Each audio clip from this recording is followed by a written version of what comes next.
Today I'm making coffee cake. I'm celebrating the new year by trying out a recipe published 100 years ago. This month's vintage recipe comes from the 1922 Royal Baking Powder Company cookbook. With its spongy base and crumbled topping, it's got all the components of a modern coffee cake, at least visually. This 1920s coffee cake uses shortening rather than butter, and so I'm curious to see what, if any, differences that may make. You can turn on subtitles by pressing the CC button, or check out the full list of ingredients in the video description.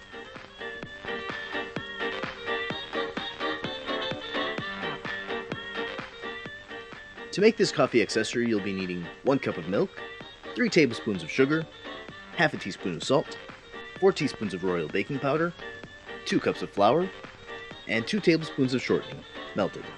Begin by sifting the flour into a large bowl, preferably keeping it all inside the bowl, and mixing in the baking powder, sugar, and salt. Continue sifting until the dry ingredients have been well incorporated, before adding in the melted shortening, and enough milk to make a very stiff batter. I'm using the entire cup. As this is a stiff batter, it's probably not a good time to use electric mixing devices. Using a spoon, do the best you can to mix it all together. If you feel it hasn't mixed well enough, roll up your sleeves, and use your clean hands to mix. As mentioned in the cookbook, it'll be a very stiff batter, so don't feel bad if it still looks like this. It'll produce more of a sticky dough than a batter.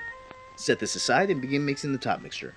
For the top mixture, get together 3 tablespoons of shortening, 1 tablespoon of cinnamon, 3 tablespoons of sugar, and 2 tablespoons of flour. Now add the flour, cinnamon, and sugar to a bowl, and mix the dry ingredients until thoroughly combined. Add in the shortening, all of it, and mix it into the dry ingredients. As we learned earlier, there is no better tool than your own clean hands. Mix the shortening into the dry mixture, creating small crumbles to adorn the top of your confection. That should work. Once you're all done, wash up and grease a 9x9 inch pan. Dump out the lumpy batter into the pan and spread it out as evenly as possible, using 2 spoons if necessary to achieve a 1/2 inch cake batter throughout. Now add the top mixture thickly over top of the dough, breaking up any large clumps.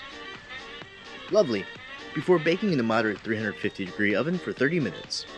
This results in a lovely, lightly golden cake with glittering cinnamon crumbles over top. It's a dense cake, the perfect accompaniment for a hot cup of coffee on a cool morning. As it bakes, it fills the kitchen with the warm scent of cinnamon. The top mixture is soft, sweet, and tastes of cinnamon, but the bottom cake base is nothing special in terms of flavor.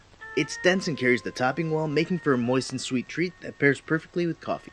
Housekeepers are urged to avoid substitutes for royal baking powder. Avoid all guesswork by using royal. It is always the same, always dependable. This coffee cake comes together in no time and isn't overly sweet.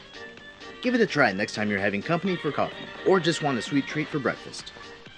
I'll be in Mexico the next 2 weeks, so make sure you're following me on Instagram at Michael with 4 H's if you want to follow along with everything I'm eating and maybe some fun vacation pictures along the way.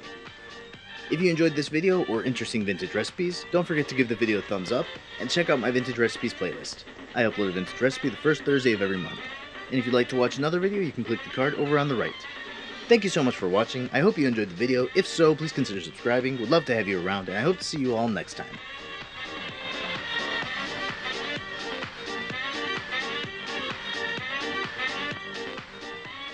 Happy New Year!